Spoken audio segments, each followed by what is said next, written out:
Hello friends, আমি সঞ্চিতা রিয়া ফ্যামিলির নতুন একটি ব্লগে আপনাদের সবাইকে স্বাগত। তো আপনারা সবাই কেমন আছেন?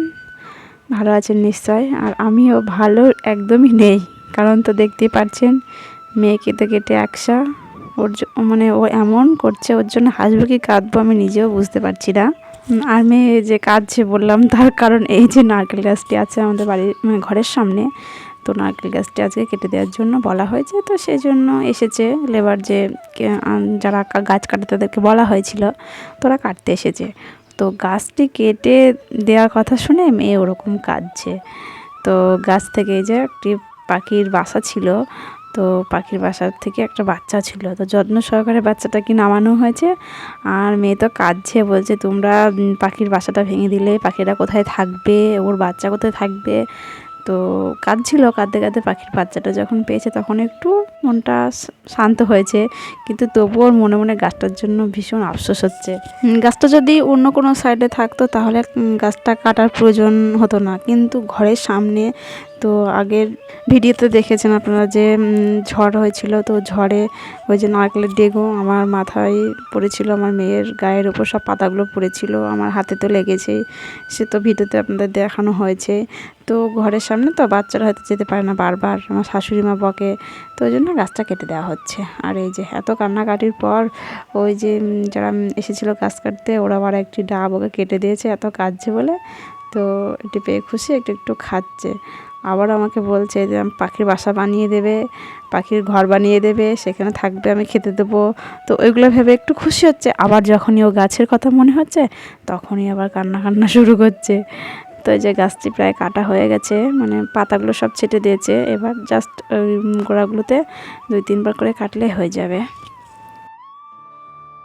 এই যে গাছটি পুরোপুরি কাটা হয়ে গেছে, এবার নিচে গোড়ার দিকটা কাটলে হয়ে যাবে। প্রথমে উপরেরগুলো কেটে আগে ফেলে দিয়েছে, তো পরে মেশিন দিয়ে পুরো গাছের নিচগুলো কাটছে। বেশ দেখতে ভালো লাগছে। আগে তো সব কুড়ুল দিয়ে কাটতে হতো, খুব কষ্ট হতো, কিন্তু এখন তো সব এই মেশিন, বিভিন্ন রকমের মেশিন উঠেছে, তো সেগুলো দিয়ে কাটে, বেশ ভালো লাগে দেখতে। তো এই যে মেয়ে তো আমার ফুপিয়ে ফুপিয়ে কাটছে, এবার কিন্তু গাছটা পুরোপুরি কাটা হয়ে গেছে, ও তার জন্যে কাটছে। চোখ মুখের অবস্থা দেখেন কি করেছে, মানে ও কিছুতেই কথা শুনছে না, ওর মনে মনে শুধু কান্না পাচ্ছে যে গাছটা আর থাকবে না বাড়িতে, কেটে ফেলছে। কিন্তু আমারও মনটা খারাপ হচ্ছে, যাতে হোক গাছটা ছিল, অনেক নারকেল হতো, খাওয়া হতো, বাড়িতে পুজো টুজো করা হতো, তো তবুও ঘরের সামনে, তো ওই জন্য গাছটা বাধ্য হয়ে আমাদেরকে কাটতে হলো। আর এই যে গাছে কয়েকটা ডাব নারকেল ছিল, সেগুলো এর উপরে রাখা হয়েছে। তো এবার আমার কাজ হচ্ছে পুরো উঠোনটাকে পরিষ্কার করে ঝাড় দিয়ে গুছিয়ে গাছিয়ে নিয়ে তারপরে স্নান করতে যাব। তো মেয়ে একটু গাছের গোড়াটার উপর দাঁড়িয়ে দাঁড়িয়ে খেলছে, ওকেও স্নান করানো হয়নি, ওকেও স্নান করাবো, তো তারপরে নিজে স্নান করে ঘরে আসবো।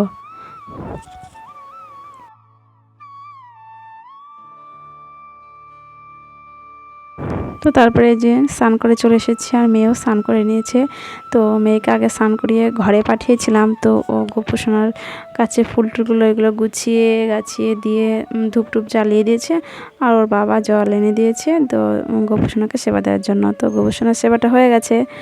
আর বাইরেটা তো রোদ তো সেমন নেই, তবু অনেকগুলো জামা কাপড় কাচা হয়েছে, সেগুলো সবই মেলে দিয়েছি ছাদে। দড়িগুলো তো সবই কেটে ফেলেছি, না গাছে সব বাঁধা ছিল, তো কাটা পড়েছে, তো ওই জন্য সব ছাদেই মেলা হয়েছে। আর এই যে বললামই গোপুসোনাকে সেবা দেওয়া হয়ে গেছে। এই যে গোপুসোনাকে সেবা 10 মিনিট হয়ে গেছে দেওয়া হয়েছে, তো আমি ওই জন্য গোপুসোনার প্রসাদটা তুলে নিয়েছি। আর মেয়ে তো ঘরে বসে বসে টিভি দেখছে, তো এখন হয়তো ভাত খেতে চাইবে না, ও কিছুক্ষণ আগে খেয়েছে, তো ওকে ফল বানিয়ে দিচ্ছি, ও সেগুলো বসে বসে টিভি দেখতে দেখতে হয়তো খাবে। আর মনটা তো ওর আজকে ভীষণই খারাপ, যে কারণে কিছু জোর করবো না, ও যেটা ইচ্ছে সেটাই করুক।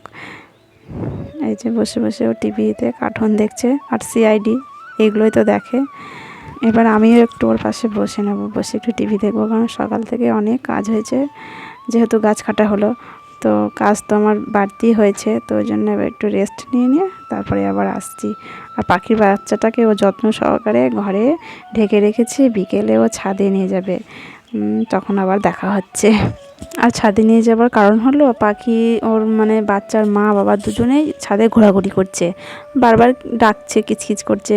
তো ওদের তো এখনও বাসা হয়নি সেরকম, তো বাচ্চাটা একটু বড় হয়ে গেছে যে কারণে পাখিটা ঠোঁটে করে নিয়ে যেতে পারছে না। তাই ওর ইচ্ছে হয়েছে যে পাখির বাচ্চাটাকে একটু বসিয়ে দিয়ে আসবে, মায়ের হয়তো একটু আদর পেয়ে যাবে, আবার সন্ধ্যাবেলাতে গিয়ে নিয়ে আসবো। তো ওই জন্য ছাদে যাব একটু, আপনাদেরকেও ছাদে নিয়ে গিয়ে দেখাবো পাখির বাচ্চাটার মা আসে কি না, ঠিক আছে?